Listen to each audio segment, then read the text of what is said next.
Well, good morning, all. Stacey Allison was the first American woman to climb to the summit of Mount Everest. She is one of the few people who has literally been on top of the world. I saw her speak about that climb at an educational conference a few years ago, and I was impressed at how easily she could equate mountain climbing with organizational leadership. Mountains, she said, like challenges in life, present new heights to be scaled. They push you to set goals, work hard, overcome obstacles, and adjust to new environments one step at a time. Yes, sometimes we can see our futures before us clearly. Our vision of what lies ahead is as clear as driving down a straight arrow road. Picture I-80 through Iowa or Nebraska, or Illinois 39 on the way to Bloomington. Nothing obstructs our view for miles, and if a storm is coming, we see it in plenty of time to make adjustments. There are periods in life where the future is that clear, when we marvel at how easy it is to see where we're going. And then there are the other times when we can only achieve our goals by moving forward one step at a time, because the road is winding with potholes and speed bumps everywhere. As a nation right now, we might be on that road. Stacey Allison also reminds us that we never achieve our goals by ourselves. We need others to encourage and support us. She adds too that we build relationships by understanding people on their terms, not ours. This reminds me of the words of Tex Evans, the United Methodist pastor and founder of the Appalachia Service Project. And their motto is, "We accept people right where they are and just the way they are." Too often we try to mold people, and for that matter, God, into our image. We want to understand people on our terms, not theirs. This thinking has not served humankind very well. We all love mountaintop experiences, but we can't survive by staying on top of the mountain, and we certainly can't change the world from that perspective. We won't all see the world from on top of Mount Everest, but maybe we can try to understand people on their terms by standing on Stone Mountain or gazing at Mount Rushmore with newly opened eyes. Our scripture lesson this morning highlights a journey Jesus and some of his disciples take, a trip up a mountain. As it is read, you will hear the familiar phrase, "This is my son, in whom I am well pleased." How fitting that God voices pride in his son, who is climbing a mountain, carrying all of us on his back. We are so glad you were with us today. Welcome to worship. When peace like a river attendeth my way, when sorrows like sea billows roll, whatever my lot, thou hast taught me to say, it is well with my soul.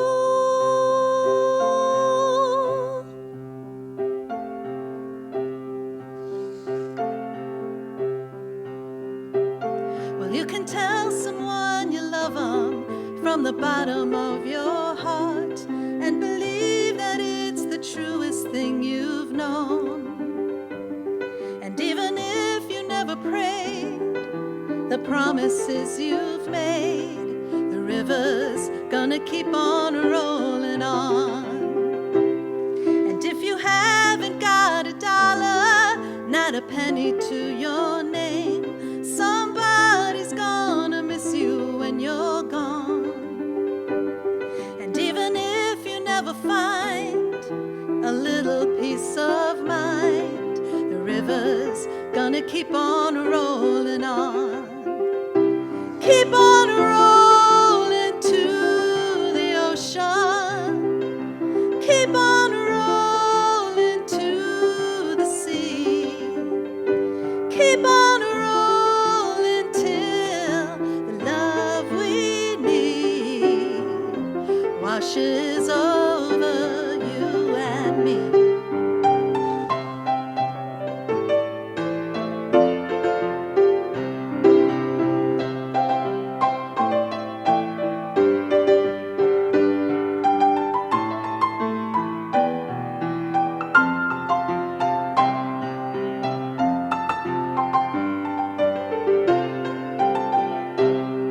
God's love is like a river at every turn and every bend, and faith in Him will turn your heart around.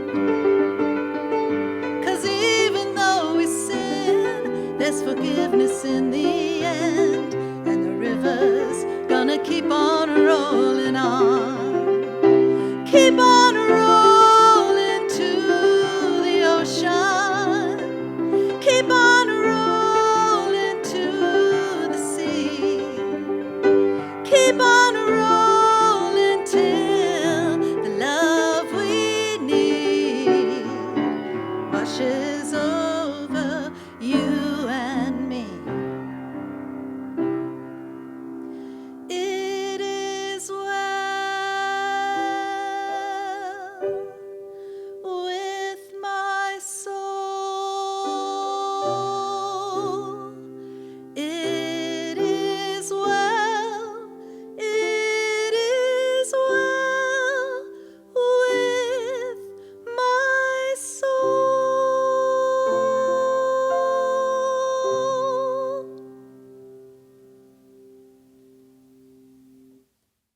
Kurt asked me to reflect on our transition from our home in Florida to our Illinois home, and then also on the potential return to school in the fall. Barb and I returned here to Illinois from our Florida home a month ago, and we seem to have hit the sweet spot on the pandemic in both states, avoiding the worst outbreaks each place. For that, we feel blessed. To iterate some of the things that Gina said, as a lifelong educator, I have been watching the return to school situation with great intensity, listening to the epidemiologists and seeing the current contagion trends and different school districts' plans for returning. I'm doubtful that there will be a full return, since we in the US have not been able to implement an approach to slow the contagion. Although many things point to a return to school is to be the best for learning and the best for the economy, it just does not appear to me to be a safe alternative. And as Gina said, I believe at this point, prayer is in order for all of us to help with the decisions that parents, school leaders, and state leaders will need to be making in the next month.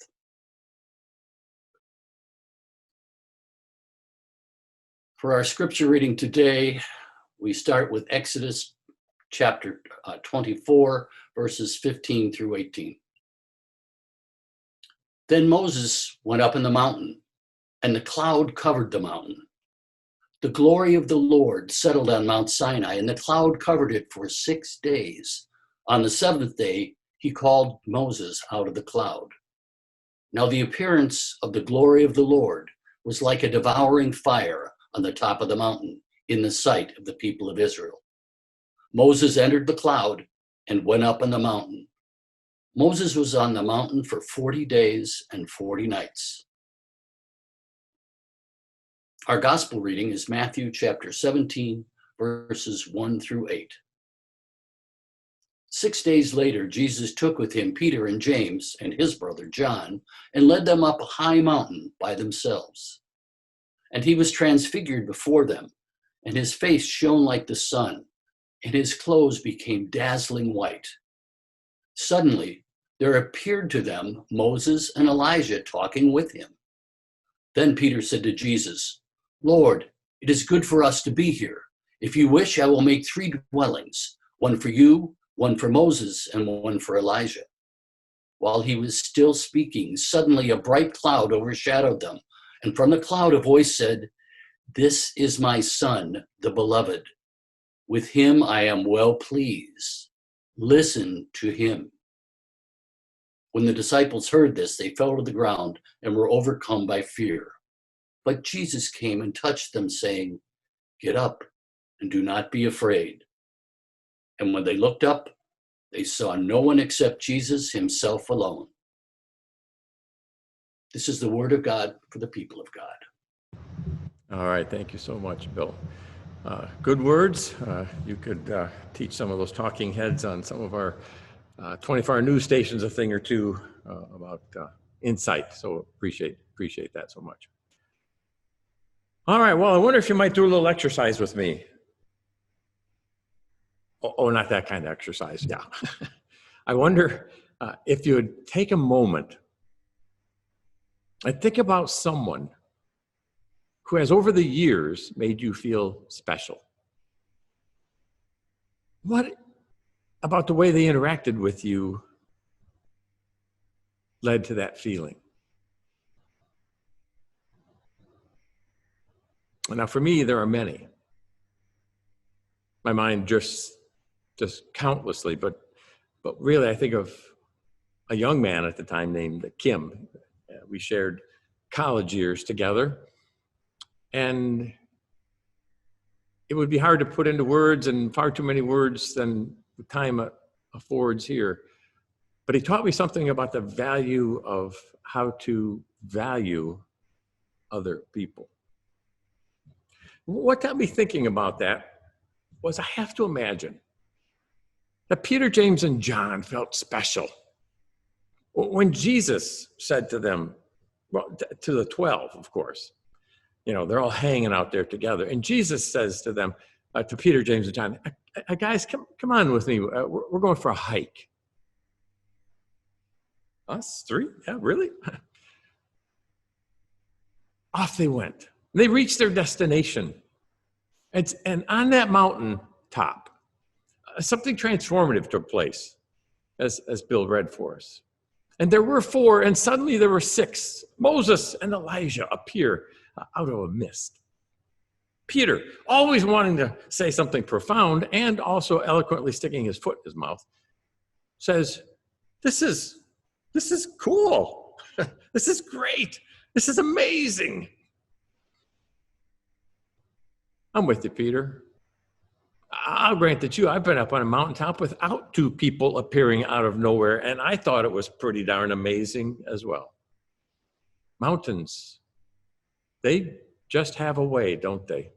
At least for me. And the Bible. Jesus' first sermon is called the Sermon on the... that was Jeopardy for 50, right? That was pretty easy. Sermon on the Mount. Moses goes up to, this is a little tougher, Mount Sinai. He has a little mano a mano with God. He brings down commandments, and then there's a glow on his face, and he leads the Israelites around for 40 years. And then finally they come to, and this is the double Jeopardy question, they come to Mount Nebo, which overlooks the promised land, which Moses is not to enter into, and there he dies. But before he does, he preaches a sermon and says to the people, God has set you free, and this is what you must do to continue to stay free. A couple of weeks ago, we read how Elijah went up to, this would be Jeopardy for 200, on Mount Carmel, where he had it out with a Canaanite priest. Solomon built his temple on Mount Zion, and Jesus was crucified on a mountain called Calvary. That's just 100 points, I think. What amazing mountains come to your mind? Now, typically, if we're going up to a real mountain, Sound of Music type mountains, there's that beautiful grassy meadow leading up to the mountain. It's gorgeous. But to me, it's not the same as the mountain. In the mountain, there's something a little ominous, almost threatening. It's majestic. It's stunning. You just can't run up there. At least I can't. It takes effort. The air is often thinner and the frailty of life becomes present. I've done a lot of things. I've competed in 7 Ironman and 10 half Ironman and 15 marathons or whatever. But the most tired I've ever been in my life was when we hiked up. It's a hike. We hiked up Mount. Good grief! Now I forget the name of it out in Colorado. Who's going to help me out? Mount, not Everest. Help me, congregation. All right, not going to get the help. Maybe it is Everest. No. Okay, I can't remember. 14,000. It's one of the 14,000ers here in the United States. And you can climb up the front of the mountain. That's the touristy climb. There's 4 ways to get up, or you can climb up, or you can take a tram up, or you can take the road up. But we took the back way up, and I was so tired. I literally remember looking at my feet and just asking, can I move 1 foot in front of the other? Yeah, mountains can sometimes really push us.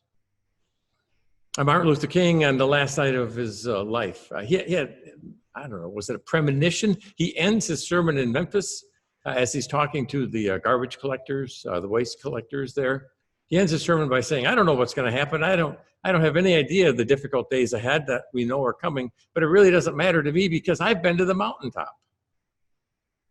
I don't mind, he says. Of course, I want to live a long life. I'm not concerned about that now. I just want to do God's will, as Gina said in her prayer. He's allowed me to go up to the mountain. You knew that, didn't you? I've looked over and I've seen the promised land. I may not get there, but I want you to know tonight that as a people, we will get to the promised land. I'm so happy tonight, he says. I'm not worried about anything. I'm not fearing any man, for my eyes have seen the glory of the coming of the Lord. I have been to the mountaintop. Mountains. What did Peter see on that mountaintop experience? He saw the beauty, the radiance of Jesus in a new light, pun intended. We know this event was a turning point in Jesus' life. And I think it may have been a turning point in the life of the 3 who were privileged enough to join him. Wasn't it after this that they began to notice that Jesus didn't avert his eye from anyone? He welcomed everyone. Was it perchance this event that they would look upon and begin to sense his incredible, help make sense of his incredible ability to forgive, the act of forgiveness? Did this event help make sense of when he just had spikes driven through his wrists and he was hanging there to die, that he looked down and without their even asking, gave mercy and forgiveness to his murderers? Was it in the beauty of this moment that they began to see Jesus as he truly was, a mountain of goodness, so beautiful? I can't recall a time in my life when I've been so on the lookout for beauty. I don't know, can you relate to that? You have any thoughts around that? Are you finding that true in your life? I mean, I think in part because we're so inundated with negativity. I mean, it's just an onslaught. It is a slush of negativity that keeps coming towards us. So I look for it. I look for the beauty, the flowers, the birds, the squirrels, trying to see the magnificent in other people. So the other day I was at the Jewel and I was pulling in and just as I pulled around into their main parking lot, they're right up front by their entryway. It was almost like a cartoon the man, I never could tell if the man dropped his grocery bags because they were too heavy, or if perhaps a hole ripped in the bottom of them. But as I pulled in, there was this cascading of his groceries on the ground, right smack in the middle of traffic. And my first thought was, oh, I want to hurry up and park so I can get out and help him. But before that thought could even exit from my mind, it was, have you seen a movie where they freeze frame it and then they begin to twist the angle from all different sides? You see things and then it comes back on. That's what I experienced, because in the blink of an eye, it seemed like all the traffic stopped, the pedestrian traffic stopped included, and everyone was rushing to help him gather his groceries. And have you ever dropped a coin? And now coins have two choices, right? They can either like drop right where you are and stop, or they can roll for like 30 yards. We had a can that just kept rolling and rolling and rolling. And someone retrieved that for him as well.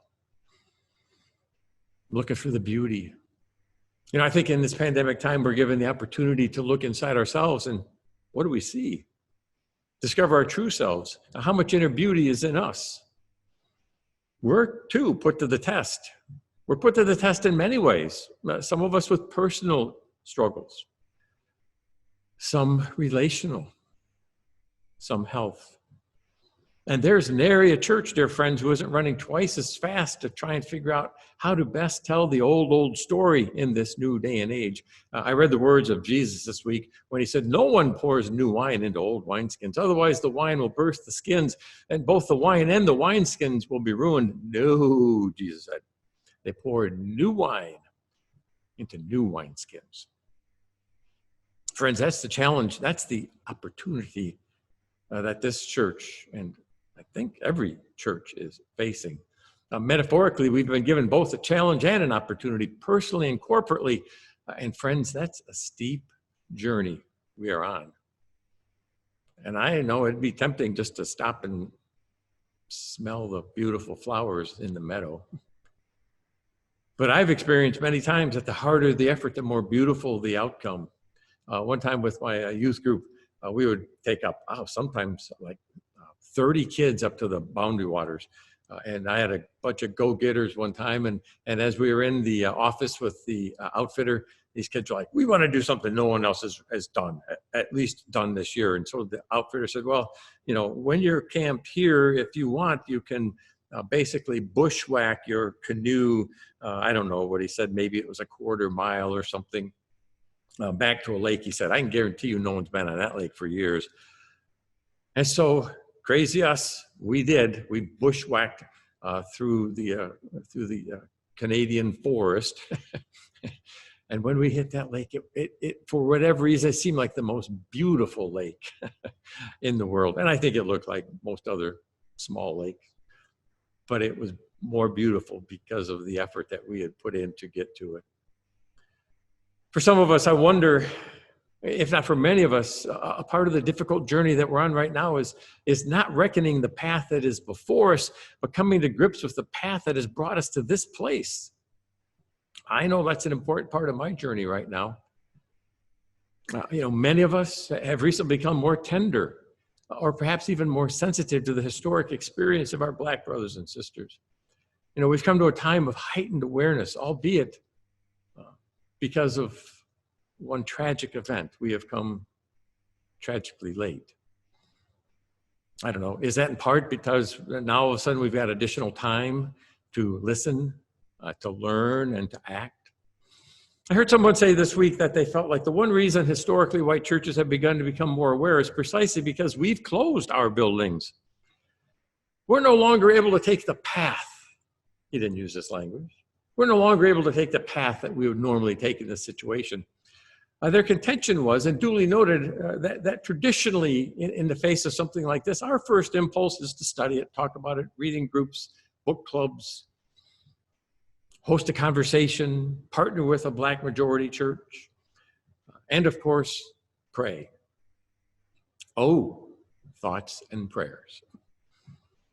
They presuppose that without the quarantine, we might have been gathered inside the church for a vigil. Point taken. As I reflected on those words, I couldn't help but see the truth of them. Then I wondered why. Why is it that we take that path? Oh, are those paths easier? I suspect most of us would say, you're darn right, rootin' tootin', yeah. A part of our wide understanding of Jesus is gentle Jesus, meek and mild, and so we avoid personal conflict like the plague. One of the participants went so far as to say that our tendency is to be courteous to new ideas and generous towards those less fortunate, and his contention was that was actually a primary obstacle to the civil rights movements of the 60s. That gave me pause to think. And it makes sense. Our primary genuflect is education. We can end up approaching racial injustices as though the primary issue is personal ignorance. And being solvers, we'll solve it through learning, rather than seeing that systemic injustice must be solved through reform. That when we emphasize dialogue, we don't address, perhaps unwittingly, that our chief aim is friendship and reconciliation rather than wholesale change. Oh, when I think of it that way, I can easily see why group dialogue and education is the easier path. It's far easier to light a candle and say a prayer than to be daring in our actions that would push a society towards justice. Here again, my friends, the words of James, the brother of Jesus, who said, "What good is it, my brothers and sisters, if you say you have faith but do not have works? Can faith save you? If a brother or sister is naked and lacks daily food, and one of them says, you say to them, go in peace, keep warm and eat your fill, and yet you do not supply them their bodily needs, of what good is that?" Reminiscent of when M.L. King, when the white pastors in the downtown churches in Birmingham issued a call for unity and peace, King pointed out that they spoke of peace, but really what they wanted was order. The absence of tension rather than the presence of justice. A part of my journey, friends, is recognizing historically, how intertwined the church has been in the suppression of our Black brothers and sisters.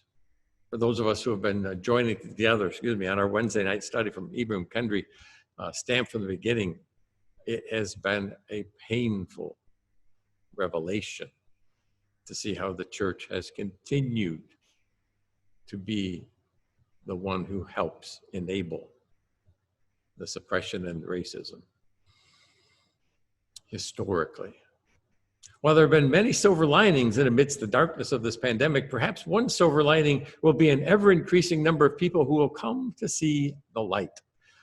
When prior we've been too busy, too self-absorbed, too ready to study rather than to act. I dare say that though we can only play a useful role when we're willing to step off the easy path and do some heavy lifting, do some heavy climbing.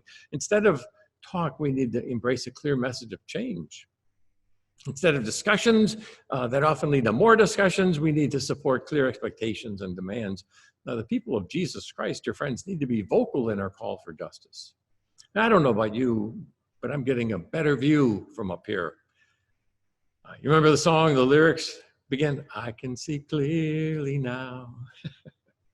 There's something refreshing and terrifying about the new wine we find ourselves holding. We'll never know how it would have been different if the old building had been open. But I say thanks be to God for this one purpose, that it was closed. It has given us a new wineskin and a tremendous possibility. And like any arduous trail leading up to a magnificent mountain vista, we don't know how many twists and turns and bends await us. We're not on Interstate 80 driving across Iowa. But I'm convinced that the beauty of taking the high path is clearly worth it. I was tempted to end the sermon right there, but it felt too sermon-y. Because what will really matter going forward, friends, is just not my choice. Not just the choice of a few of us. Not just, the future of the gathered people stands in the balance. It's not dependent upon just 1, 2, 5, 10, or even 20, but the future depends on a large enough number of us to have enough inertia that we understand that we're going up the mountain together. A strong and committed and vibrant group who is willing to leave the easy path behind and choose the more difficult one, knowing that in the end, it will have been worth it. All right, I'd like to share a little video with you now. I think you'll understand why when you see it. It kind of shares my thoughts, and beautifully done.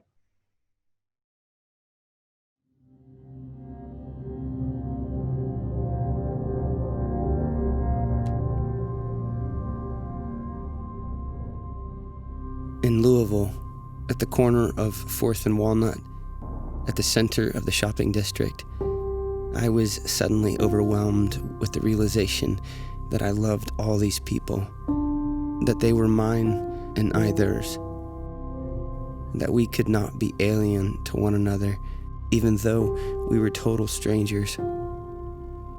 It was like waking from a dream of separateness, of spurious self-isolation in a special world. This sense of liberation from an illusory difference was such a relief and such a joy to me that I almost laughed out loud. I have the immense joy of being man, a member of a race in which God Himself became incarnate, as if the sorrows and stupidities of the human condition could overwhelm me now that I realize what we all are. And if only everybody could realize this, but it cannot be explained. There is no way of telling people that they are all walking around shining like the sun.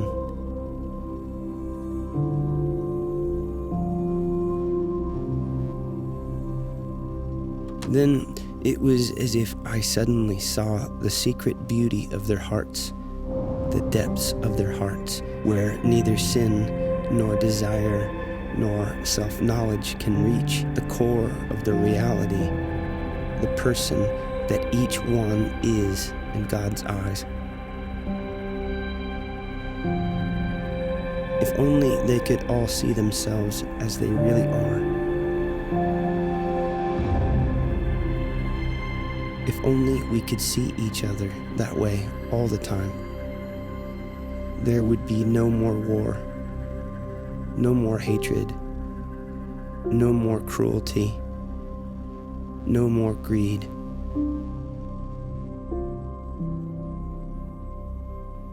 But this cannot be seen, only believed and understood by a peculiar gift.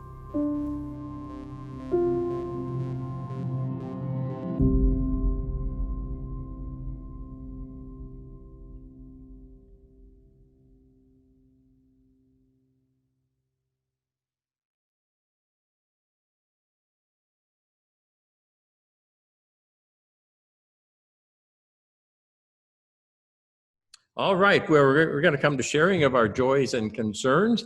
And I see that we have many people here. And if you would like to share something, you can either share something in the chat section, and that will get picked up by Miss Gina. Lynn will be looking for your hands up, and I will kind of be, but I've confessed that it's one ball I toss and then I drop. It's kind of a technical thing, so I'm not going to be that helpful today. So swing your arms, unmute yourself, whatever you'd like to do. We'd like to hear from you, whatever's on your heart and mind right now.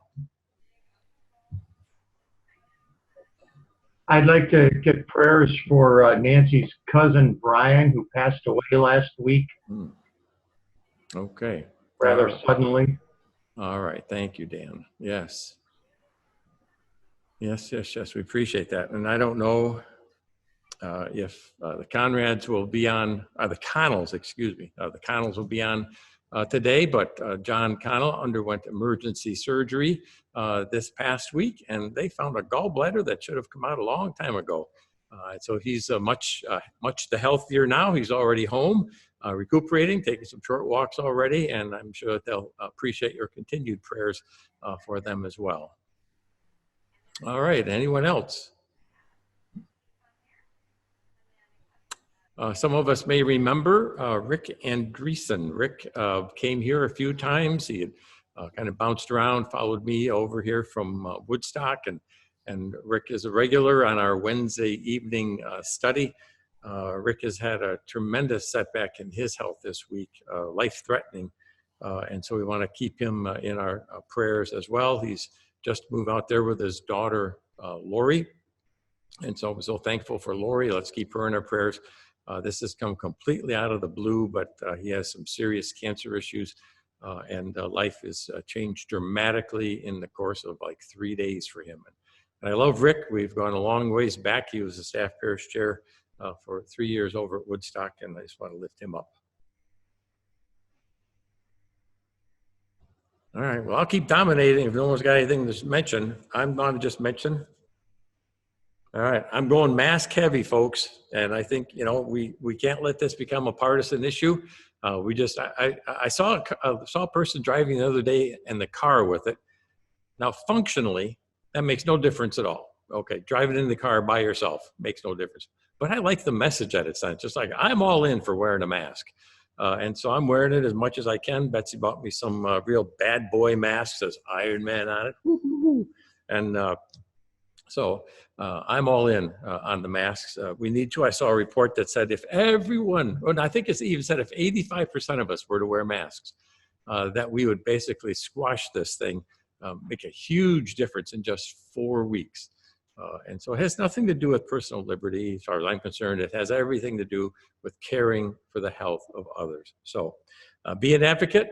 I also know that for many homes, that's a difficult point of contention, that Jesus said that sometimes mother is going to go against daughter and father against son, and that's the reality for some of us here. So all we can do is do our best and try to advocate for the health and the science. Kurt, I would add that we still are trying to figure out how schools are going to open safely.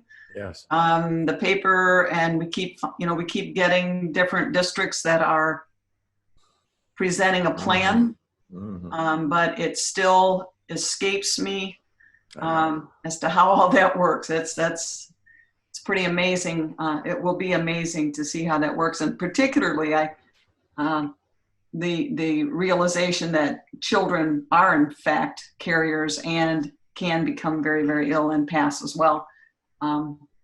It's just scary. And the people in leadership need a lot of prayer. Oh, yes. And they're talking about the long-term effects. We've only had this thing for 4 months. And what do we know about the long-term effects? We don't know squat about the long-term effects. That's why drugs take, and Betsy was involved with this for many years. That's why it takes 6, 7, 8 years for the drugs to go through the process, because they want to do the study. They want to do the research and see what the long-term effects of being on this are. And so you're right, Gina. And I know Bill's going to speak to that in just a moment. It's a wearisome issue. All right. Anything else? We lost an icon in the civil rights movement this past week, and we want to remember the great House of Representatives, John Lewis. Just a fascinating life with what he went through. He organized sit-ins at a lunch counter, volunteers for the Freedom Riders.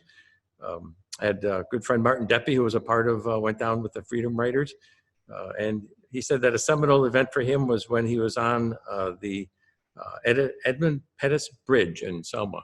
And he said, I feared for my life. That's when the state police just unleashed holy you-know-what upon them. So we've lost, and one of his phrases that I love, he was arrested for public disobedience not too long ago. He talked about creating good trouble. And I really like that phrase. He says, I'm all about good trouble. And so we've lost another giant of a man. So, all right.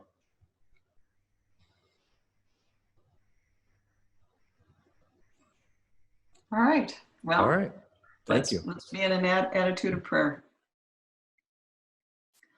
Lord, we thank you for the opportunity to gather together in worship. And it's easy for us to lament in times like these, but let us overturn every rock of suffering and fear and find a reason to have hope and to give thanks. You've heard the prayers lifted this morning, Lord. We ask for your intervention in whatever way that honors your will. And we ask that you bless us as we pray the prayer that Jesus taught. Our Father, who art in heaven, hallowed be thy name. Thy kingdom come, thy will be done, on earth as it is in heaven. Give us this day our daily bread, and forgive us our trespasses, as we forgive those who trespass against us. And lead us not into temptation, but deliver us from evil. For thine is the kingdom, and the power, and the glory forever. Amen. Well, if we could hear Arnie would say something along the line of, we really appreciate your faithful giving. We, like many other churches, though, are not making everything we need. And so if you have some generosity, we would appreciate that. There are many ways to give. You can visit the church online. You can mail in your offering right here to the church, here at 3717 Main Street in McHenry. We accept that. There are some electronic ways. Some of you are giving electronically, and that just is so faithful because we don't have to think about it, but yet it's such an important part of our faith journey. And so we'd like to thank you for your faithfulness, and also begin to let you know that we are facing some serious struggles here. As many churches are, and again, it's summer, and so we're not seeing quite as many. And so if there's any additional blessing that you can give, we will really appreciate it, and you'll help continue the ministry, the new wine that we're pouring into these new wine skins, as we continue to explore that and how we can be a meaningful presence as we pray together to bring thy kingdom come, thy will be done. That's the mission of the church. So thank you so much for that. I'm so happy I got my own cough button now. All right. And it's instantaneous. All right. Well, I have found just what. So Jesus, he shone like, glorious in his experience there on the mountaintop. And so I looked up a Shine, Jesus Shine. And so what I tell you, folks, I found the congregational singing led by the Grace Levitts. And I couldn't actually find where the church is located, but I'm going to share their Shine, Jesus Shine with you. And I hope you will be as blessed by it as I have been. All right, here we go.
I thought everyone was waving at me. There you go. Okay.